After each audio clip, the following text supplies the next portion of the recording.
Assalamualaikum warahmatullahi taala wabarakatuh.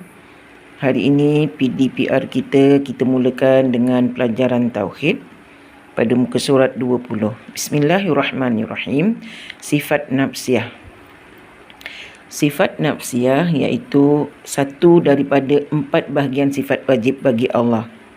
Sifat wajib bagi Allah ada 20 dan dibahagikan kepada 4. Yang pertama, sifat nafsiyah. Makna sifat nafsiyah: sifat yang disandarkan kepada zat itu sendiri dan tiada menunjukkan kepada makna yang lain, hanya merujuk kepada zat Allah Ta'ala, iaitu sifat wujud Allah Ta'ala.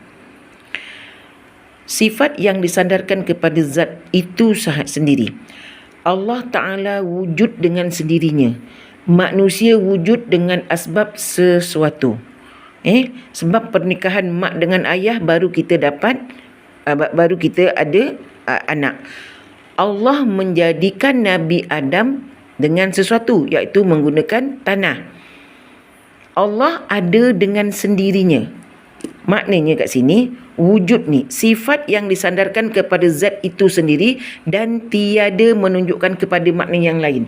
Maknanya sifat wujud Allah Ta'ala itu, wujudlah Allah itu ada, maka tiada disandarkan dengan apa-apa. Allah ada dengan sendirinya. Kita tak boleh nak tanya apa-apa lagi. Manusia dijadikan daripada tanah, malaikat daripada cahaya, syaitan daripada api.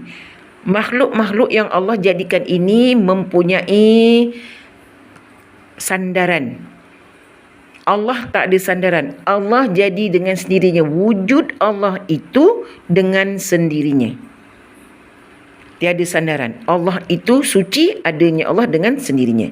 Dia khalik, dia pencipta. Kita makhluk yang diciptakan. Siapa makhluk? Manusia, jin, syaitan, malaikat,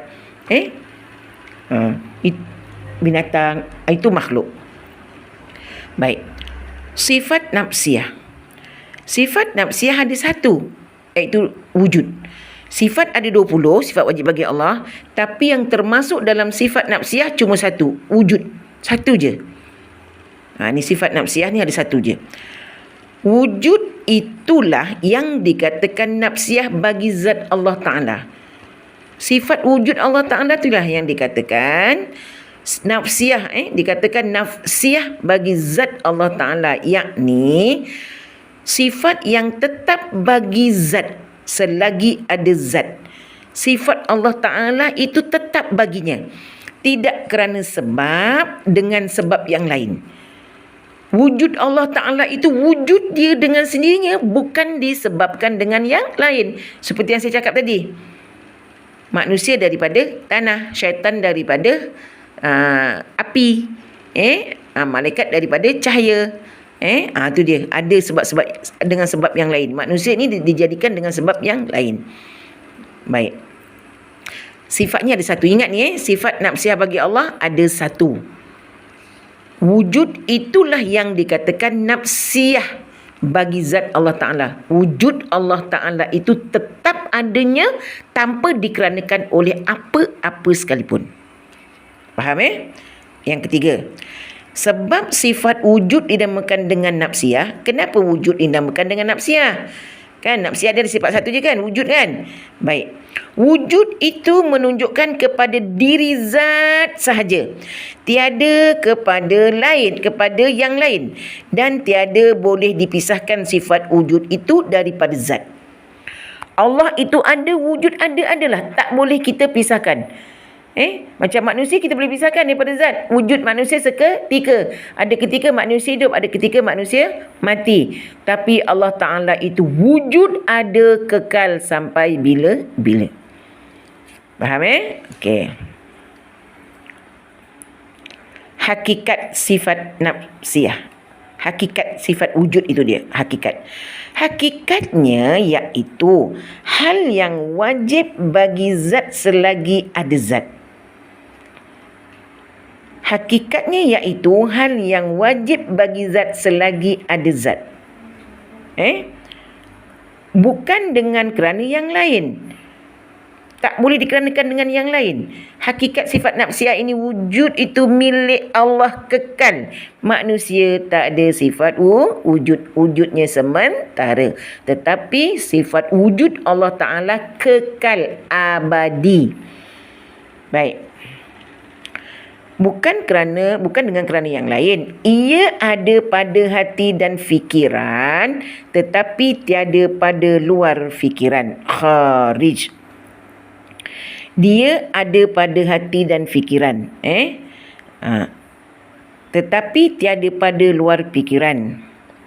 Kita tak boleh nampak Allah Ta'ala. Tu ceritanya. Kita tak boleh nampak Allah Ta'ala dengan mata kasar kita, tetapi Allah boleh nampak kita. Bukan boleh nampak aja, Allah boleh tahu apa yang ada dalam hati kita. Saya tak tahu apa dalam hati awak, tapi awak pun tak tahu apa dalam hati saya, tetapi Allah Ta'ala tahu apa yang ada dalam hati saya, apa yang ada dalam hati awak. Ia dinamakan juga sifat thubutiyah. Sifat nafsiyah juga dinamakan dengan thubutiyah.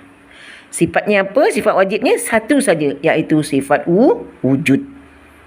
Sifat wujud adalah bahagian daripada sifat wajib yang terkandung dalam sifat nafsiyah. Sifat nafsiyah juga dinamakan dengan sifat thubutiyah.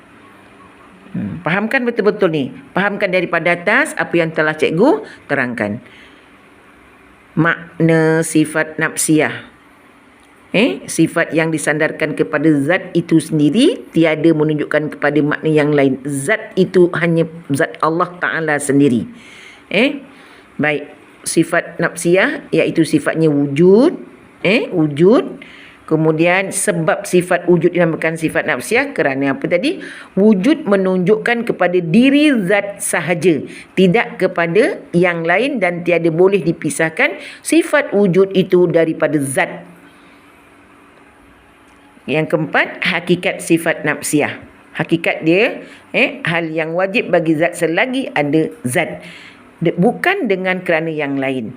Allah tidak boleh kita pandang dengan mata kasar. Baik. Saya nak awak fahamkan, buat ringkasan makna sifat nafsiyah. Makna sifat nafsiyah ni tulis, baca dulu, fahamkan 2-3 kali ulang. 2-3 kali ulang.